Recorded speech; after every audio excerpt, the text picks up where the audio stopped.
Eh bien salut tout le monde, aujourd'hui on va parler de continuité dans l'effort. Alors, tout d'abord, qu'est-ce que c'est que cette continuité de l'effort?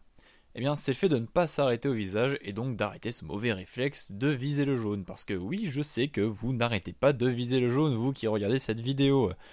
Et vu que vous regardez la chaîne assez souvent, ainsi que les autres vidéos de technique, vous avez développé des automatismes qui vont vous permettre de ne pas viser le jaune, car c'est votre corps désormais et votre technique, et aussi votre simple regard qui vous y mènera. Alors, ce point technique, lorsqu'il est réussi, se caractérise par plusieurs étapes. Déjà, on est censé voir que lorsque vous lâchez, votre bras d'arc et votre bras de corne traversent le plan d'arc comme le montre l'extrait actuel. C'est super important car lorsque votre tir sera un peu moins bon sur une flèche, et oui ça arrive même au meilleur, le fait de traverser le plan d'arc ça va largement diminuer l'incertitude de points que votre flèche fera. C'est-à-dire qu'au lieu de faire un 2, eh bien vous ferez peut-être plus un 7 et c'est toujours 5 points de gagner.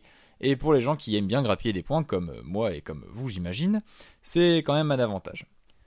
Je vais maintenant expliquer ce point technique avec un schéma. Donc voici Billy. Enfin non, attendez. Voici Billy.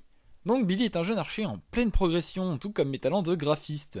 Billy est un bon archer, Billy dépasse le plan lorsqu'il lâche l'arc. Billy sera sûrement champion olympique un jour. Faites comme Billy.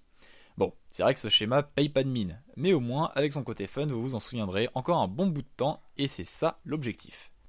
Bon, maintenant je vais résumer les consignes que vous pouvez vous dire pour réaliser ce dépassement du plan et cette continuité. On peut dire ne t'arrête jamais de tirer, tu tires jusqu'au passage du clicker et tu peux même continuer après. Mais attention, ça c'est que pour la pratique, hein. Pas de ça en compétition, hein. Me faites pas dire ce que j'ai pas dit. Ensuite, on peut dire arrive au visage et passe ce qu'il te reste à passer en pointe avec le moins de mouvement possible. Parce qu'en fait, ça va justement éviter le mouvement d'axe de la flèche et le latéral, la hauteur, enfin tous les bons trucs que vous ne voulez pas voir sur votre cible. Donc voilà, c'est maintenant terminé. J'ai expliqué ce point technique. J'espère que ça aura été plutôt clair. N'oubliez pas que si vous avez encore des questions, vous pouvez les poser en commentaire. Si ça vous a plu, n'hésitez pas à mettre un like, un pouce bleu.